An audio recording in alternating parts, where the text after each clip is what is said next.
Profile assessment for study visa of Schengen. इस video को start करने से पहले मैं आप सबका स्वागत करता हूं। मेरी तरफ से आप सबको नमन है।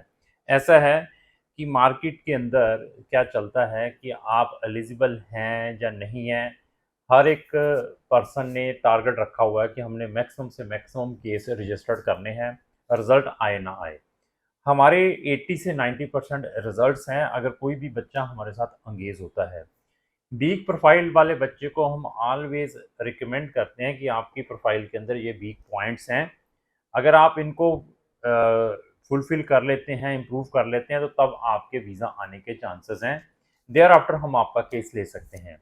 तो आज की वीडियो के अंदर मैं शेंगन की 29 कंट्रीज़ हैं उनके बारे में डिस्कस करूंगा कि अगर आपने 29 शेंगन कंट्रीज़ में जाना है तो कौन सी कंट्री के लिए कौन सी प्रोफाइल अप्रोप्रिएट है।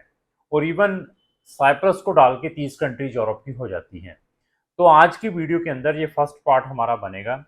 इस पार्ट के अंदर मैं पहली 10 कंट्रीज कवर करूंगा शेंगन की, फिर हमारा सेकंड पार्ट आएगा, रिमेनिंग 10 करूंगा, तो फिर हमारा थर्ड पार्ट आएगा, तो उसमें हम रिमेनिंग 10 कंट्रीज करेंगे।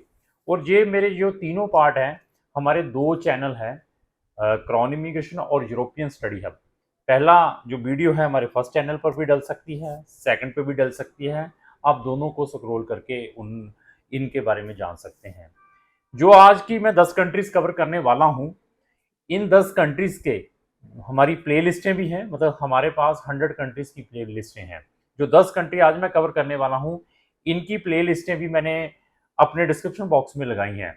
अगर आपने इन 10 कंट्रीज में किसी भी कंट्री में हायर स्टडीज के लिए जाना है, तो आप हमारी रिस्पेक्टिव प्लेलिस्ट पर जाकर उस कंट्री से related number of videos watch करें, फ्री में नॉलेज लें, तब डिसीजन लें कि आपने अपना केस कौन से कंसल्टेंट को देना है। तो आज के जो वीडियो के अंदर मैंने कवर क्या क्या करना है, सबसे पहले कि आपके परसेंटेज कितने होने चाहिए, क्या आपको उस कंट्री में जिसमें आप जा रहे हैं वहां पर आयल्स और पीटी एक्सेप्टेबल है या नहीं है, तो क्या वहां पर गैप एक्सेप्टेबल है या नहीं है, वहां पर फंड्स की क्या रिक्वायरमेंट है उसके बारे में डिस्कस करेंगे। इवन आप उस कंट्री में अपनी स्पाउस या डिपेंडेंट बच्चों को ले जा सकते हैं या नहीं ले जा सकते हैं। ये 5 चीजें हर एक कंट्री से रिलेटेड मैं कवर करूंगा। अगर आपका कंसल्टेंट आपको फेक कमिटमेंट बताकर केस लेता है, तो ये वीडियोस के थ्रू आप फ्री में नॉलेज ले सकते हैं। ये सारी की सारी नॉलेज कैसे है हमें, क्योंकि हमने इन कंट्रीज में प्रैक्टिकली बच्चों के एडमिशन और वीज़ास को प्रोसेस किया है। इवन आप इन रिस्पेक्टिव कंट्रीज की किसी भी कंट्री में आप उनकी पब्लिक यूनिवर्सिटीज़ की वेबसाइट पर जाएं, वहाँ पर भी आपको ये रिक्वायरमेंट मिल जाएंगी। हम सारी की सारी कंट्रीज में पब्लिक यूनिवर्सिटीज़ में हायर स्टडीज़ के लिए भेजते हैं, तो ये भी अपने माइंड में लेकर चलना है।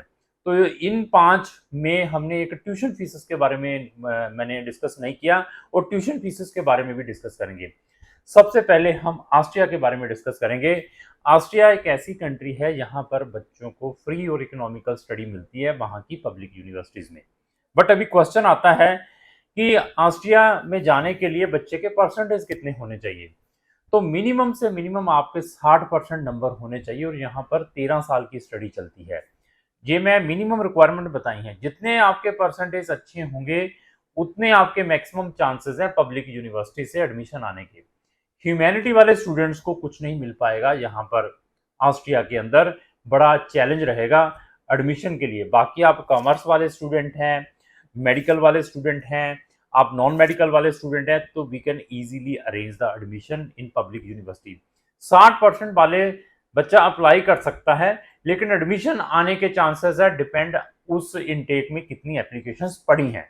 तो 60 से ज़्यादा लेने की कोशिश करें, और आयल्स भी एटलीस्ट 6 बैंड लें, क्योंकि ऑस्ट्रिया में भी बहुत सारा कंपटीशन है, क्योंकि बैचलर के बहुत ही कम प्रोग्राम्स हैं इंग्लिश टॉट में। तो जितनी अच्छी प्रोफाइल होगी, उतने अच्छे आपको एडमिशन मिलने के चांसेस हैं। तो मास्टर का भी सेम थिंग है। यहाँ पर मास्टर वही बैचलर 4 साल वाली होनी चाहिए। बीकॉम वाले, बीसीए वाले स्टूडेंट्स को भी एडमिशन मिलता है मास्टर में। और आपके जितने अच्छे परसेंटेज हैं और जितना आपका अच्छा आईएलटीएस स्कोर है, उतने मैक्सिमम चांसेस हैं यहाँ पर आपके एडमिशन आने के। अब ये आता है गैप। अभी बच्चे ने 12th की है, 12th के बाद 2-3 साल का गैप एक्सेप्टेबल है। अगर आपका गैप इससे ज़्यादा है, तो आपके लिए बिग चैलेंज रहेगा जहाँ की पब्लिक यूनिवर्सिटीज़ में एडमिशन्स के लिए, उसको भी अपने माइंड में लेकर चलना है। तो इसके बाद आता है कि सर यहाँ पर फंड्स की क्या रिक्वायरमेंट है। यहाँ पर आपके 12 से लेकर 15 लाख रुपया फंड्स बच्चे को अपने अकाउंट में दिखाना पड़ता है और इंडिया से बच्चे की डायरेक्टली रेजिडेंसी परमिट अप्लाई होता है। रेजिडेंसी परमिट का अपॉइंटमेंट आपने कैसे लेनी है, फॉर्म कैसे भरना है, क्योंकि जो उनका रेजिडेंसी फॉर्म है उनकी अपनी लैंग्वेज में है, जर्मन लैंग्वेज में, तो उनमें भी हम बच्चों को गाइड करते हैं। स्पाउस को यहाँ पर ले जाना बिग चैलेंज है, वो भी अपने माइंड में लेकर चलना है। अगर आपको कोई मोटिवेट करता है कि आप स्पाउस के साथ जर्मनी ऑस्ट्रिया में जा सकते हैं तो दैट इज इम्पॉसिबल, और स्पाउस वाले केसेस को यहाँ पर अवॉइड करना है। अभी आती है हमारे पास सेकंड कंट्री बेल्जियम। तो बेल्जियम में भी हम बच्चों को हायर स्टडीज के लिए भेजते हैं। तो यहाँ पर 12th वाला बच्चा जिसने 12th की है, 12 साल की स्टडी है, एलिजिबल है बैचलर के लिए, लेकिन 12th में मिनिमम 60% मार्क्स, जितना गैप ज़्यादा है उतने आपके मैक्सिमम रिजेक्शन के चांसेस है एडमिशन के और इवन वीज़ा के भी, क्योंकि यहाँ पर एम्बेसी गैप वाले स्टूडेंट से बहुत सारी क्वेश्चनिंग करती हैं, आपका गैप क्यों है। 2 साल तक का, 3 साल तक का गैप एक्सेप्टेबल है, चल सकता है अगर आपके पास उसके प्रॉपर जस्टिफिकेशंस हैं। और फिर मैंने बताया जितने भी पीसीएम, पीसीबी, कॉमर्स वाले स्टूडेंट्स को इजीली एडमिशन है, ह्यूमैनिटी वाले स्टूडेंट को बिग चैलेंज है, और यहाँ पर आइल्स मैंडेटरी है, और पीटी के साथ करेंगे तो आपको यहाँ पर बहुत सारे चैलेंजेस फेस करने पड़ेंगे। आपके पास आइल्स 6 बैंड अगर हैं तो यहाँ की पब्लिक यूनिवर्सिटी से एडमिशन आ जाएगा। जो फीस है 5,4500 यूरो से लेकर 6,000 यूरो की है पर ईयर की, और यहाँ पर बच्चे का जो फंड्स है ब्लॉक्ड अकाउंट लगता है अप्रॉक्स 14,000 यूरो का, और स्पाउस को ले जाना यहाँ पर भी बिग चैलेंज है। फिर आती है हमारे पास बुल्गारिया, शेंगन में अभी रिसेंटली ज्वाइन किया है। 65% के साथ यहाँ की यूनिवर्सिटीज बच्चे को बैचलर में एडमिशंस देती हैं, जो अच्छी यूनिवर्सिटीज हैं पब्लिक। तो कोशिश करें, 65% मार्क्स हैं, विदाउट आइल्स आप अप्लाई कर सकते हैं, बट मैं स्ट्रांगली रिकमेंड करता हूँ आपके पास आइल्स होना चाहिए एटलीस्ट 5.5 बैंड। पीटीबी 50, 52 और 50 एक्सेप्टेबल है। यहाँ पर जितना बड़ा गैप होगा उतने ज़्यादा प्रॉब्लम्स आएगी आपको वीज़ा के लिए, मे बी एडमिशन आपका आ जाए। फंड्स यहाँ पर 10 लाख रुपए के दिखाने पड़ते हैं, डॉक्यूमेंटों को ट्रांसलेशन भी करवाना पड़ता है, और यहाँ पर गैप 3-4 साल तक का एक्सेप्टेबल है। आपकी एज 25 से कम होनी चाहिए अगर आप बैचलर डिग्री करने के लिए यहाँ पर जाते हैं। स्पाउस को ले जाना भी यहाँ पर बिग चैलेंज है। उसके बाद हमारे पास आता है चेक रिपब्लिक। चेक रिपब्लिक भी शेंगन कंट्री है, और यहाँ पर बहुत ही इंटरेस्टिंग चीज ये है कि यहाँ पर 55% वाले को भी एडमिशन मिलता है, 52% वाले को भी एडमिशन मिलता है पब्लिक यूनिवर्सिटीज में। बट फिर मैंने बता दिया कि आपके पास आइल्स कैसा है, आपका स्टडी गैप कितना है। तो मैं यहाँ पर चेक में यही रिकमेंड करूंगा 60% वाला बच्चा अप्लाई करे, और मिनिमम से मिनिमम गैप के साथ अगर अप्लाई करते हैं 5.5 बैंड है तो आपके वीजा आने के चांसेस अच्छे हैं। Admission there is a no big challenge in चेक Republic in public universities. But अगर आपने वीजा लेना है उनके रिज्म मोड में, तो रिज्म मोड वाले बच्चे को वीजा के भी चांसेस रहते हैं, और रिज्म मोड के लिए कुछ उन्होंने क्राइटेरिया बनाया हुआ कि आपका स्टडी गैप 3 साल से ज्यादा नहीं होना चाहिए, आपके पास आइल्स होना चाहिए। तो मैं चेक रिपब्लिक के लिए यही रिकमेंड करूंगा, 60% नंबर है किसी भी स्ट्रीम के, और 2 साल का गैप है या 3 साल का गैप है, 5.5 बैंड है, तो आपके 80 से 90% चांसेस है वीजा आने के। 10 लाख रुपए के फंड स्टूडेंट को अपने अकाउंट में दिखाने पड़ते हैं। स्पाउस को ले जाना बिग चैलेंज है, अपॉइंटमेंट में भी हम बच्चों की हेल्प करते हैं। इसी तरीके से क्रोएशिया के बारे में डिस्कस करेंगे। क्रोएशिया भी शेंगन कंट्री है, तो क्रोएशिया में मैं 60-65% वाले बच्चे को रिकमेंड करूंगा। 2-3 साल से बच्चे का गैप ज्यादा ना हो, आपके पास आइल्स जरूर होना चाहिए। बट यहाँ पर सबसे पहले बच्चे को अपने डॉक्यूमेंटों को रिकॉग्नाइज, जिसको हम नोटिफिकेशन कहते हैं, करवाना पड़ता है, उसके बाद एडमिशन आता है। तो मैं क्रोएशिया की पब्लिक यूनिवर्सिटीज में अगर आपने डालना है, मेरे पास आते हैं, तो थोड़ा सा अवॉइड करता हूँ क्योंकि they are little bit lazy हैं। तो अगर आपने फिर भी क्रोएशिया जाना है, हम आपका केस प्रोसेस कर सकते हैं। फंड्स वही 10-12 लाख रुपए के बच्चे को दिखाने पड़ते हैं। बट मैं फिर बताऊं, क्रोएशिया से बेटर ऑप्शंस प्रोवाइड कर सकते हैं, क्योंकि हमें मालूम है कि ये कितने लेजी हैं और बच्चे को क्या क्या चैलेंजेस फेस करने पड़ेंगे जब उसने अपना जो वीज़ा है प्रोसेस करना है। तो क्रोएशिया अभी बता दिया, चेक करो। उसके बाद आता है डेनमार्क, बहुत ही इंटरेस्टिंग कंट्री है। यहाँ पर बच्चा अपनी स्पाउस को ले जा सकता है और बच्चे के जितने अच्छे परसेंटेज हैं उतना मैक्सिमम चांसेस हैं। बैचलर के लिए जाना है 13 साल की स्टडी, और आपके 60-65% नंबर हैं, वही पीसीबी पीसीएम वाले स्टूडेंट, कॉमर्स वाले, ह्यूमैनिटी वाले स्टूडेंट भी एक्सेप्टेबल है, बट स्टडी 13 साल की। आयल्स में 6.5 बैंड है यहाँ पर मैंडेटरी। पीटी के साथ भी आप जा सकते हैं, 62 है। तो डेनमार्क में 13 साल की स्टडी है। तो यहाँ पर पार्ट टाइम वर्क भी अलो है, बाकी कंट्री में भी अलो है। यहाँ पर आप अपनी स्पाउस और डिपेंडेंट बच्चों को भी ले जा सकते हैं। फंड्स दिखाने पड़ते हैं 10,000 यूरो, जो स्पाउस साथ में जा रहा है। यहाँ की जो फीस है वो अप्रोक्स एक सेमेस्टर की 5,000 से लेकर 6,000 यूरो की है। कुछ यूनिवर्सिटी में कुछ प्रोग्राम की 4500 यूरो भी एक सेमेस्टर की है। तो जो बच्चा वहां पर पढ़ने के लिए जाता है उसको अपने जो फंड्स हैं अप्रोक्स ये लेकर चले कि एक सेमेस्टर की अगर उसने अपनी फीस ट्रांसफर की है तो एक सेमेस्टर के फंड 5,000 यूरो यहाँ पर दिखाने पड़ेंगे। अगर एक साल के बेचते हैं तो वो उसको फिर फंड दिखाने की भी रिक्वायरमेंट नहीं है। तो जैसे मैंने ऑस्ट्रिया, बेल्जियम का और बुल्गारिया का बताया, बुल्गारिया की फीस के बारे में भी डिस्कस करेंगे। वहां पर 3,000 से लेकर 4,000 यूरो की फीस है।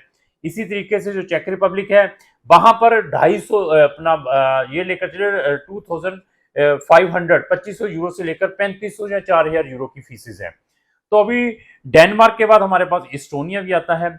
इस्टोनिया में अगर आपने जाना है 65% मार्क्स आपके 12th में और आपके पास 6.5 बैंड, और एडमिशन के लिए there is a different type entrance exam है।